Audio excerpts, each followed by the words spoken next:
নমস্কাৰ, মোৰ নাম মিতালী বৰ্মন। মই এটা কথাৰ কাৰণে আজি মই ভিডিঅ'টো বনাব লগা হ'ল। আমাৰ মৰমৰ জুবিন দাৰ কাৰণে কিছুমান কথা ক'ব আহিছোঁ। আমাৰ জুবিন দাই যেতিয়াৰ পৰা ইয়াতে আমাক এৰি থৈ গুচি গ'ল, বাট মোৰ এনে লাগিছে যে পৃথিৱীৰ পৰা বহুত চব গুচি গ'ল নেকি তেনে লাগিছে। কিয় লাগিছে জানেনে? অতিতকৈ মৰমৰ, অতিতকৈ চেনেহৰ আমাৰ জুবিন দা, অতিতকৈ মৰমৰ আৰু চেনেহৰ। মোৰ ইমান লগ পাবৰ মন আছিল তেখেতক। মই ভাবিছোঁ মোৰ ঘৰ একচুৱেলি খাৰঘুলিতে।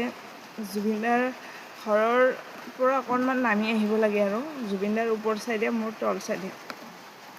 মোৰ ঘৰৰ ওচৰৰ ছোৱালী এজনী হৈ মই জুবিন দাক মই লগ নাপালোঁ।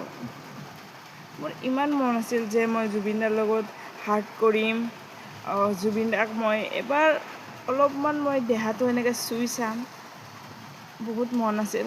সেই আশা মোৰ পূৰা হ'ব নোৱাৰিলে। মই বিয়া হৈ আহিলোঁ নলবাৰী। তাৰপিছতো ভাবিছিলোঁ যে যেতিয়া গান হ'ব, প্ৰগ্ৰাম হ'ব, তেতিয়াতো জুবিন দা আহিব ন, তেতিয়া মই কৰিম, কথা পাতিম। নহ'লে মোৰ মাৰ ঘৰো গুৱাহাটীতে। তেতিয়া মই ভাবিম যে ঘৰত গ'লে কেতিয়াবা মই জুবিন দাক লগ পাম। মই খাৰঘুলিতে যেতিয়া, কিন্তু জুবিন দা থাকে বহুত জেগাত, সেইটো বেলেগ কথা। কিন্তু অকস্মাত কেতিয়াবা লগ পাব পাৰি না। এতিয়া যেনেকৈ মই বৰ্ষাৰাণী বাক মই লগ পাইছিলোঁ, কথা পাতিছোঁ তেখেতৰ লগত।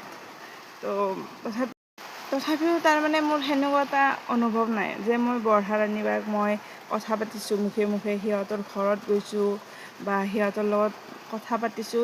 কিবা এটা ভাল লাগে যে মানুহৰ লগত কথা পাতি কিনে কিবা এটা ভাল লাগে। আৰু মই বিশেষকৈ মানুহৰ হেৰিটো বহুত ভাল পাওঁ, শ্ৰদ্ধা ভক্তিটো মই নিজে কৰিও ভাল পাওঁ আৰু আনে কৰিলেও মোৰ ভাল লাগে। একচুৱেলি মই সেইটো ভাল পাওঁ। মই সমালোচনা কৰি মই বেয়া পাওঁ, যে এইটোৰ কথা ত'ত, সেইটোৰ কথা ত'ত, মই একচুৱেলি বেয়া পাওঁ সেনেকুৱা। তাৰপিছতে ভাবিছোঁ যে মই জুবিন দাক মই এদিন লগ কৰিহে এৰিম, মই কৰিমেই।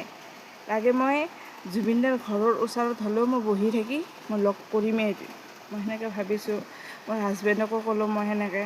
তাৰপিছত মোৰ হাজবেণ্ডে কৈছে হ'ব দে, মই এদিন চেষ্টা কৰিম তোমাক লগ কৰি দিবৰ কাৰণে, সেনেকৈ কৈছে। তাৰপিছতে আৰু সিদিনাখনে দুপৰীয়া মই ভাতকেইটা খাই উঠিছোঁ। তাৰপিছতে খবৰটো শুনিলোঁ জুবিন দা আৰু আমাৰ পৃথিৱীত নাই। তেতিয়া এনেকুৱাও অনুভৱ হৈছে যে মোৰ কিয় আমাক এৰি থৈ গুচি গ'ল তেখেতে, কেনেকৈ গুচি গ'ল তেখেতে। কিছুমান অনুভৱ হৈ যায়। জীয়াই ভাল থকা, জানো মাজে মাজে বেমাৰ হয় তেখেতৰ, অলপ ভালো হৈ আহে। যিমান ডক্তৰত গৈছে, আমাৰ সবলত বা আমি ভগৱানৰ কৃপাত উঠি আহে তেখেতে ভাল হৈ, বেমাৰ আজাৰ। কিন্তু এনেকৈতো আমাক এৰি থৈ যোৱা নাছিল তেখেতে। কিমান বেমাৰ হৈ আছিল তেখেতৰ, কিমান শুনিছোঁ নিউজতে হওক বা বহুত জেগাতে শুনিছোঁ বা মানুহৰ কথাই শুনিছোঁ। কিন্তু তেখেতে আমাক এৰি থৈ কিয় গ'ল? কোন সেই দুটা কাল্পিত, কোন আমাৰ জুবিন দাক যেন লৈ গ'ল তেখেতে?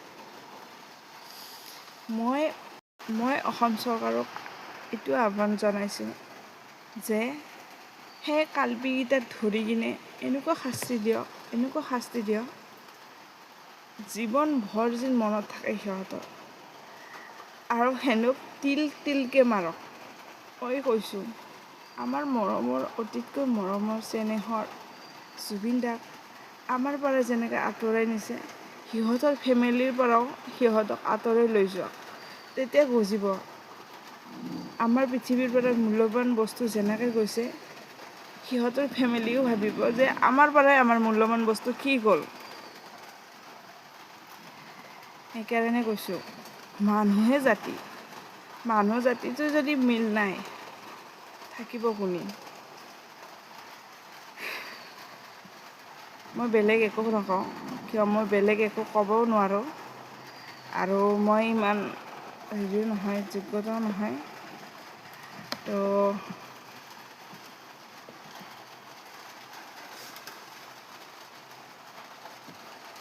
সকলো ভালেই থাকক তাকে কামনা কৰিছোঁ। আৰু আমাক বেলেগ নকলেও মই এটা কথাই ক'ম, জুবিন দাৰ সদায় মাত দি যাম আৰু জুবিন দাক সদায় চিৰকৃতজ্ঞ হৈ মোৰ হৃদয়ত ৰাখিম। ময়ো জুবিন দাক লগ পোৱাৰ বহুত আশা আছিল, কিন্তু আশাটো নহ'ল যেতিয়া, মোৰ হৃদয়ত মই সদায় ৰাখি থ'ম জুবিন দাক। জয় জুবিন দা। আই লাভ ইউ জুবিন দা। আৰু জুবিন দাক ন্যায় দিবই লাগিব, অসম চৰকাৰে জুবিন দাক ন্যায় দিবই লাগিব। আৰু কেনেকৈ হ'ল কি হ'ল এইটো ওলাবই লাগিব। ধন্যবাদ।